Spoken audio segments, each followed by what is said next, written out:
There is a cost that many women pay for being a good woman. And most of the time, nobody talks about it. We grow up being told to be patient, to be understanding, to be kind, to be quiet. That sounds good until you realize that it costs you emotionally. This video is about that cost. Now, point number one, what the society calls a good woman. You know, a good woman. How does the society label a good woman? Now, a good woman is usually described as patient. A good woman is calm. A good woman is understanding. A good woman is accommodating. You have to accommodate everything and everyone. A good woman is forgiving. You have to forgive your partner, to keep on forgiving your partner, even when he's on the wrong. You have to forgive your family. You have to forgive your in-laws. You have to forgive your children, and so on and so forth. A good woman is not demanding. A good woman is not loud. And a good woman is that one that does not complain. You don't complain. You never complain. You're just there, you're not loud. You're just calm. You're not complaining. And that's what our society labels as a good woman. Now, a good woman is often praised for being easy to live with. She doesn't cause problems. She doesn't ask too much. She understands everyone else. That's a good woman, according to our society. Now, from a young age, many women learn that love comes when you are agreeable, when you are always agreeing to everything and everyone. That is what people or women learn from a very, very young age. And that is what our society is keeping normal. That is where love is believed to come from, when you agree to everything, when you agree to everyone. Now, you see, and this is how girls are praised for obedience. Just because you are agreeing to everything from a very young age, when you are still a small girl, oh, he's so obedient, he's adhering to everything. He's adhering to the family's decision. And now he's the most likable and the most obedient child. And again, women are praised for endurance. Because you have to endure everything. You have to endure everyone. Always, you are going to get praises from all over, from your family, from in-laws, from the society, from institutions, and many, many other things, even from your partner. And also how silence is often rewarded. Just because you're not talking, just because you're not loud, just because you're not demanding, just because you're not complaining, the society labels you as a good woman. A good woman is that one that is silent, and this is what is often rewarded.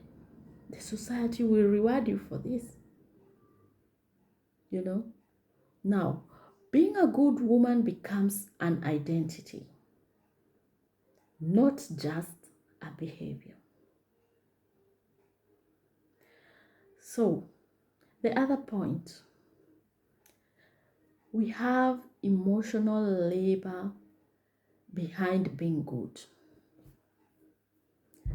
You are being good, and the society sees you as the best and the good or the best woman. But behind that, there's so much emotional labor that you are carrying. You are having a load of emotional labor from everybody and from everyone surrounding you. You know, emotional labor is not just about cleaning or cooking. No, it's about thinking. You are thinking about everyone and everybody in this family, in this society, in the you know, in that structure. It's about managing. You are managing everything. You have to have everything, to know how, where, when, what. You're just a whole manager in the house. Not only in the house, but also outside. When you guys step outside, you have kids, you have the partner, you have to manage everything. When a child has the tantrum, you have to manage that. When the baby is crying, you have to take care of that. There's also planning. You have to plan. You have to know what is to be eaten, when will the house be cleaned, who will come to clean, who will take the trash out, who is going to dress the baby, who is going to play with the kids, when are we going to have the birthday, how is the birthday going to be celebrated, when are we going to have A, B, C, D, X, Z. You have to plan. There's all this planning. And all this is expected from a woman. And that's emotional labor. And this is what I'm talking about. And again, there is absorbing. You have to absorb everything. You have to absorb the conditions. You have to absorb the structure, the schedule, the disappointments, everything. You must absorb that. That's what I'm talking about. That's emotional labor. You know, examples when you are remembering everyone's needs in the family. You have to remember everyone's need. You have to know when the kids are sick, when the kids are thirsty, when they need to eat, when they need to have their snack. How are we going to plan their outing? What are we having? Are we having diapers? Are we having clothes for an accident? Where are the wipes? And ABCD. There's so many things. You are remembering everyone's needs. You have to remember the needs of your partner. You have to know, is he going to have something to eat on the way? Is he going to have something to drink on the way? Is he drinking some water? Is he having some Coke? We have guests in the house. You just have to be there, and you have to know everybody's needs in this house. This is what I'm calling emotional labor. Also, there's also that the managing of moods in the house. You have to manage that. The society expects you to manage everyone's mood in the house. Whether they are angry, whether they are depressed, whether they are crying, whether they are breaking down, whether they are loud, whether they are, everything. You have to manage the moods in the house. And fingers are always on you. Okay? And also there's keeping peace. You are the one who always keeps peace in this house. You are the one who is a peacemaker. You are expected to. Again, you have to keep adjusting your tone. You are not supposed to be loud. You are not supposed to be complaining. You're just supposed to be there. You're not loud. You're not too expressive. You are just adjusting and adjusting all the time. You are just adjusting and adjusting things every time and every day. Because the society does not see you as someone who is valuable. You have to carry this emotional load. It's always adjusting, managing, planning, and so many other things. You are swallowing your feelings. You keep swallowing your feelings. You cannot feel right. You have to swallow your anger, your depression, your your breakdown. You have to swallow this. You are being the emotional buffer. Everybody is waiting at you. Everybody expects you to be their buffer. So, good women don't stop. They adjust. That is what the society expects. And that's what the society is teaching. How women absorb discomfort. How they make others comfortable at their own expense. How this becomes exhausting over time. Now, this kind of tiredness doesn't go away with sleep. No, it doesn't go away with sleep. Now, there's also the other point. Why women don't complain? Why do women don't complain? There's the fear of being seen as ungrateful. There's the fear of being called difficult. Again, there's the fear of being misunderstood and the fear of conflict. You don't want conflict. You don't want being misunderstood. Good women don't complain because they don't want to burden anyone. They keep staying quiet to keep peace and also to minimize pain. They have to minimize that pain. They keep saying it's okay even when it's not. You keep convincing yourself it's not that bad. You just keep going because you are convincing yourself it's not that bad, whereas it is very bad. It's bad. It's worse. Silence becomes a survival skill. And this is how society praises women for coping.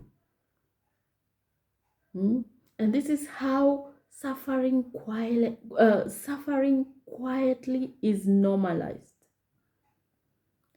You are suffering quietly, but this one is normalized. This is normal. This is not an issue. Now, the other thing we have is the relationships and motherhood. You are being the emotional labor of the relationship itself, the marriage, the dating, the courting. And again, you're still the emotional anchor. You are the emotional anchor of the marriage. You are the emotional anchor of your relationship. You are the emotional anchor of your children. Even your partner, you are still the emotional anchor of your partner. You are always being the emotional anchor.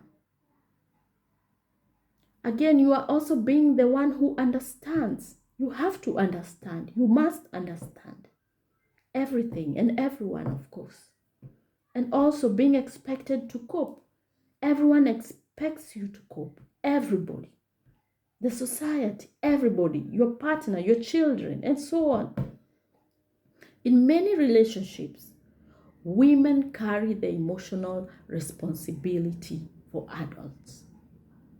You know, the mental load, the constant alertness. You are alert every day, every time. You have to know when the child has fever. You have to know when the kids are going to school, when they're waking up, how long are they going to sleep, what time is the baby going to breastfeed, when is the diaper full. You know, you have to be alert every time, 24 hours, 24/7. You also have the guilt because you don't know if you are good enough. Are you being a partner enough? Are you being a mother enough for your kids? You just have that guilt. Again, you are never switching off because you are always there. You are the anchor of this motherhood and the marriage, and the relationship. So you never even switch off, not even a single time. You don't get free time. You don't get time to see your girlfriends. You don't get time to catch up with your friends. You never switch off. You are just there. You are the mother 24 hours. You are the partner 24 hours. You're taking full responsibility of adults, Love doesn't cancel emotional labor, and this is how mothers love deeply, but still they feel depleted. And that's how support is often assumed and not given. Again, we also have the real cost. The cost of being a good woman is often yourself. You lose yourself, you have emotional numbness, you have resentment, you have exhaustion, and you're feeling invisible. Many women don't realize how tired they are until they stop. If this video resonates with you, you are not weak. You are not broken. You've just been carrying too much for too long. These conversations matter because silence is expensive.